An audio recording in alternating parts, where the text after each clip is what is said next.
2 ou 3 questions qui m'ont été posées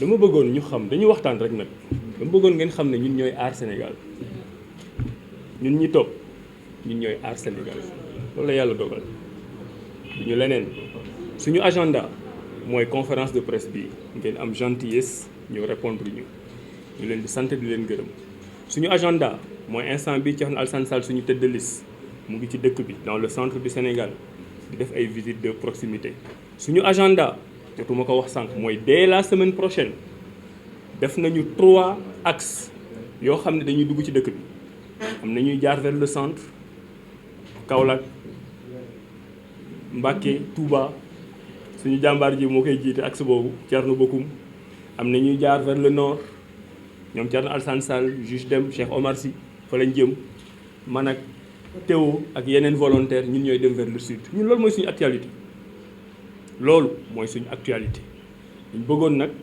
ngeen may ñu rek ñun ñu gérer suñu actualité ma préciser mosuma seetaan yëpp laay seetaan nag parce que je suis un homme politique man mosuma gis fi benn journaliste autant gentil que vous êtes ngeen dem beneen réunion coalition ne leen loo leen xalaat ci waa Aar Sénégal li ñuy def kon boo leen demee Fall beneen yoon ngeen laaj leen ñoom lan la ñu xalaat ci waa Aar Sénégal li ñuy doxalee je vous le dis très très gentiment donc ñun ñooy Aar Sénégal ku ñuy fekk ci mbirum Aar Sénégal nga ñuy fekkee ak ni ñuy doxalee. am na ku posé question ci affaire sëñ El Hadj Malick Sy bi Cheikh Omar Sy wax na ko sànq ci waxtaan bu rafet daf ñu war a delloo suñu bopp ni ma leen waxee ne ñun ñooy Aar Sénégal noonu laa leen mën a waxee ne mais ñun ñooy El Hadj Malick Sy ñun ñooy Cheikh Amadou Bamba ñun ñooy Sénégal ñun nag ñooy Sénégal bi nga xam ne dañu war a am fierté peut-être mën naa ko wax du politique wuñu ko mais dafa fekk ne suñu agenda ajjuma vendredi bi di ñëw bu soobee yàlla toute la coalition Aar Sénégal dinañ dem Tivaouane fa la ñuy jullee ajjuma fa la ñuy defee suñuy ziar waxtaan ak ñi ñu war a waxtaan loolu la ñu décidé pour effectivement que jàmm mën a ñëw ci Sénégal parce que ñun jàmm rek la ñuy woote. je pense que li ci des rek mooy li ma war a wax en français en wolof ban laa wax en français. la question de. d'accord très bien kon pour mu bañ a gudd je pense que mën naa bàyyi sama collègue yi ñoom ñu ñëw répondre ci yenn questions yi. les gars du journal ils veulent que tu parles en français. waaw moo tax ma ne xaaral ma. la première c'est que nous tenons à affirmer fermement que nous avons l'intention d'aller aux élections législatives du 31 juillet. Il n'est pas question pour la coalition Aar Sénégal de boycotter. Les injustices sont les injustices. Ça fait longtemps que nous sommes en politique, nous les vivons. La vraie injustice sur laquelle on n'a pas assez insisté à notre avis, c'est que la liste des titulaires nationales de Benno Bokk Yakaar n'aurait jamais dû aller aux élections. Mais je vous pose 2 questions très simples.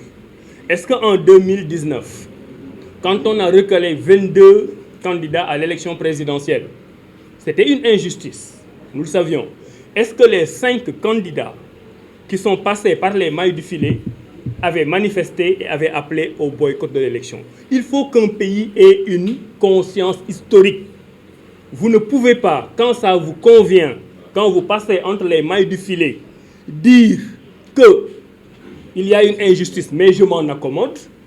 Mais quand l'injustice tombe sur vous, vous ne vous en accommodez pas et vous ne voulez pas qu'on respecte le calendrier républicain. C'est ce que nous avons dit, nous l'assumons. Il y a 1 mois encore, on était 15 listes. Il y en a 8 qui ont été recalées au parrainage. Est-ce que ces listes dont on parle aujourd'hui, ces coalitions dont on parle aujourd'hui, est-ce qu'il y a 1 mois, ils ont organisé une marche pour dire qu'il n'y aura pas d'élection parce que telle ou telle coalition a subi une injustice? Donc tant que l'injustice concerne les autres, c'est une injustice mineure. Et tant que l'injustice vous concerne, non, on doit aller vers autre chose, mais il n'y aura pas d'élection. Nous ne l'assumons pas. Nous n'avons que des amis dans toutes ces coalitions, nous les connaissons nommément, nous les fréquentons, ce sont nos amis, mais sur cette question, nous sommes totalement en désaccord. Et je reviens pour terminer sur cette question. Si ce sont encore les militants qui se taquinent entre eux pour dire oui, vous êtes avec Macky, vous êtes contre l'opposition, ça peut se comprendre, c'est un petit débat taquin entre opposants. Mais quand des leaders de l'opposition tiennent ce discours vis-à-vis de nous, il y a un manque de respect et nous tenons à leur dire que vous prenez le CV et le parcours politique de tous ceux qui sont là. Nous avons été ancrés dans l'opposition bien avant tout le monde et nous avons toujours défendu les populations sénégalaises à notre manière. Donc si c'est ça, être l'opposition dans l'opposition, oui, nous sommes l'opposition dans l'opposition, mais en sachant que les Sénégalais savent que nous sommes ancrés et nous travaillons pour eux. Nous travaillons à conscientiser les gens pour qu'il y ait 70% de taux de participation. Ça ferait au moins 4 millions de Sénégalais qui participeraient. Et ça signifierait que nous pouvons mettre en minorité la liste de Benno Bokk Yakaar. Et ça signifierait qu'on aurait une assemblée de rupture. Et ça signifierait qu'on aurait un nouveau gouvernement. Et ça signifierait qu'on aurait un premier ministre. Et ça signifierait qu'on a abrégé le règne du président Macky Sall. C'est pour ça que nous travaillons. Moi, je ne parle ni de l'Union européenne, ni de l'OCDE, ni d'aucune institution internationale. Ce que nous disons, nous, c'est que quelle que soit la puissance économique d'une institution internationale, elle ne peut pas avoir vocation à s'ingérer dans le processus électoral du Sénégal. Aucune institution internationale ne viendra nous dire au Sénégal s'il faut tenir les élections à date échue ou pas, qui sera candidat ou pas, qui sera candidat à l'élection présidentielle ou pas. C'est notre souveraineté et la coalition Aar Sénégal va y travailler pour que cette souveraineté-là soit maintenue. Je vous remercie. Merci. On donne la